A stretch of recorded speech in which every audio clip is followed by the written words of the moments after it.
तालिबानी विदेश मंत्री की पाकिस्तान को नसीहत, हद में रहो, भारत हमारा दोस्त है, तुमको जलन क्यों हो रही है। काबुल ने करारी चोट मारी और इस बार दर्द इस्लामाबाद तक हो रहा है। पाकिस्तान हमेशा से अफगानिस्तान को अपनी रणनीतिक गहराई समझता रहा है, लेकिन वक्त बदल चुका है। अब काबुल में बैठा तालिबान पाकिस्तान के जनरल असीम मुनीर और प्रधानमंत्री शहबाज शरीफ को वो कड़वी सच्चाई सुना रहा है जिसे सुनने की हिम्मत शायद ही किसी ने पहले दिखाई हो।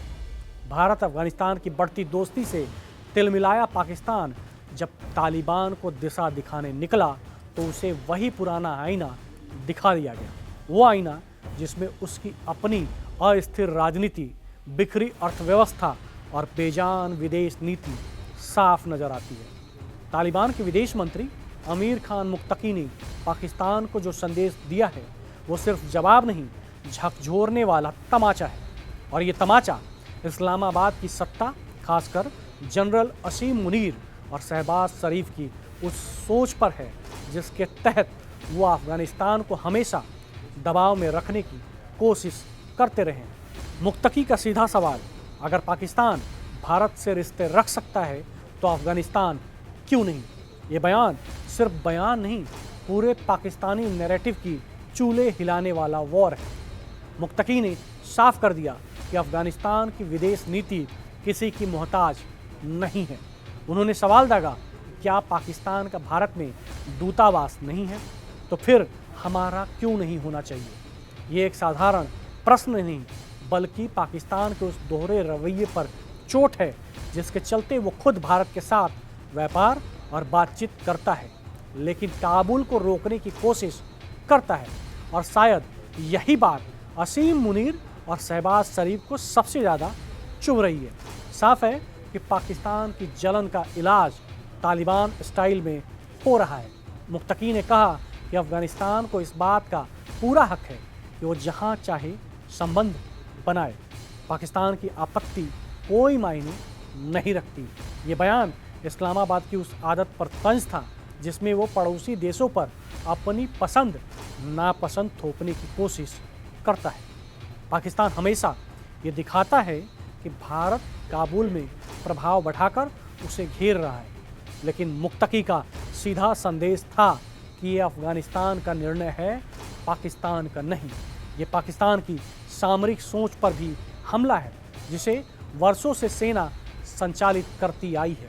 तालिबान मंत्री ने सबसे बड़ा झटका तब दिया जब उन्होंने पाकिस्तान की आंतरिक सत्ता संरचना पर टिप्पणी की। उन्होंने कहा, पाकिस्तान में कोई एक निर्णय लेने वाला प्राधिकरण नहीं है। उन्होंने शहबाज शरीफ के उप प्रधानमंत्री इशाक डार के उस बयान का उदाहरण दिया जिसमें डार ने कहा था कि उन्हें किसी मुद्दे पर सेना प्रमुख और प्रधानमंत्री दोनों से अनुमति लेनी पड़ी। ये सुनकर दुनिया भले हैरान हो, लेकिन अफगान तालिबान ने इसे इस्लामाबाद की सबसे बड़ी कमजोरी के रूप में पेश किया। उस देश में आखिर कितने नेता हैं। ये लाइन असीम मुनीर की भूमिका पर भी तंज है, क्योंकि दुनिया जानती है कि पाकिस्तान में नीति वही बनाता है जो रावलपिंडी में बैठा होता है। मुक्तकी यहीं नहीं रुके, उन्होंने पाकिस्तान के चारों तरफ फैली कूटनीतिक बर्बादी पर नमक रगड़ते हुए कहा कि आपके अपने राजनीतिक दलों से समस्या है, आप अपने मजहबी समूहों से जूझ रहे हैं, आप गंभीर आर्थिक संकट में हैं और आप अपने सभी पड़ोसियों से लड़ रहे हैं। ये सब पाकिस्तान के लिए किसी कूटनीतिक चीड़-फाड़ से कम नहीं, क्योंकि सच यही है, चीन, ईरान, भारत, अफगानिस्तान, बांग्लादेश, हर किसी से रिश्ते तनावपूर्ण और घरेलू हाल तो ऐसा कि IMF तक उनसे परेशान है। मुक्तकी ने कहा कि अफगानिस्तान की सीमाएं कई देशों से मिलती हैं और पाकिस्तान को छोड़कर बाकी सब से उनके अच्छे आर्थिक संबंध हैं। एक वाक्य और पाकिस्तान की पूरी कूटनीतिक किताब उलट गई। तालिबान ने पाकिस्तान पर अंतर्राष्ट्रीय कानून तोड़ने का आरोप भी लगाया। मुक्तकी के अनुसार पाकिस्तान ने अफगान हवाई क्षेत्र का उल्लंघन किया, व्यापार मार्गों को मनमाने ढंग से बंद किया, अफगान शरणार्थियों से बुरा बर्ताव किया ये बातें पाकिस्तान की अति आक्रामक और अनियंत्रित विदेश नीति पर ज्वलंत प्रश्न चिन्ह खड़ा करती हैं और ये भी तय करती हैं कि तालिबान अब पाकिस्तान के दबाव में आने वाला नहीं है।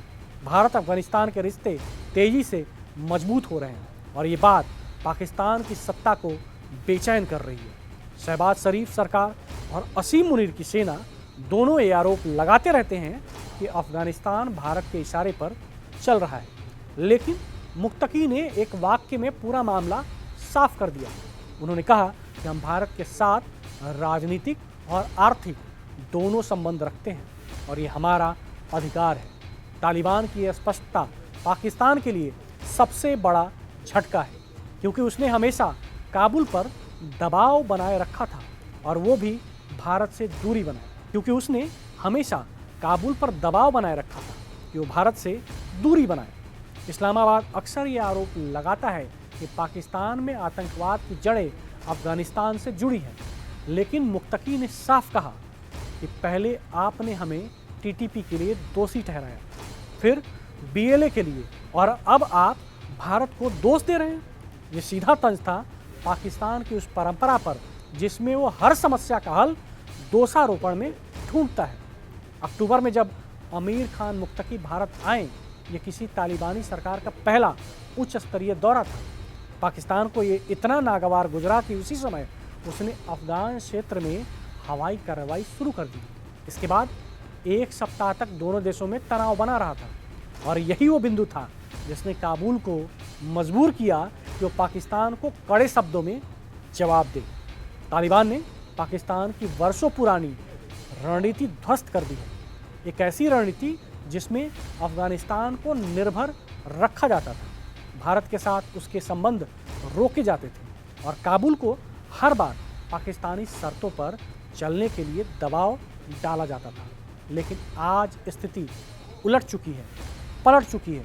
काबुल ये साफ कर चुका है कि हम अपनी विदेश नीति पाकिस्तान की मर्जी से नहीं, अपने राष्ट्रीय हितों से तय करेंगे। ये संदेश इस्लामाबाद की पूरी सत्ता, चाहे वो सेना प्रमुख असीम मुनीर हो या प्रधानमंत्री शहबाज शरीफ, दोनों के लिए सीधी चुनौती है। तालिबान का नया रुख पाकिस्तान के लिए सबसे बड़ा कूटनीतिक झटका है, क्योंकि जहां एक तरफ पाकिस्तान अपनी अंदरूनी राजनीति, आर्थिक संकट और सत्ता संघर्ष से लड़ रहा है, वहीं दूसरी तरफ अफगानिस्तान ये दिखाने की कोशिश कर रहा है कि वो स्वतंत्र और संतुलित विदेश नीति अपनाना चाहता है। भारत अफगानिस्तान के रिश्ते आज नई ऊंचाइयों पर हैं और पाकिस्तान चाहे जितना शोर मचा ले, ये दोस्ती अब रुकने वाली नहीं है। और यही वो बिंदु है जिसने पाकिस्तान की सत्ता के गलियारों में बेचैनी फैला रखी है, क्योंकि काबुल अब वो मुल्क नहीं रहा जिसे जनरल असीम मुनीर या शहबाज शरीफ फ़ोन करके दिशा दिखा सकें। वक्त बदल चुका है और इस बार काबुल ने इस्लामाबाद को ये बात बहुत तीखे अंदाज में समझा दिया है।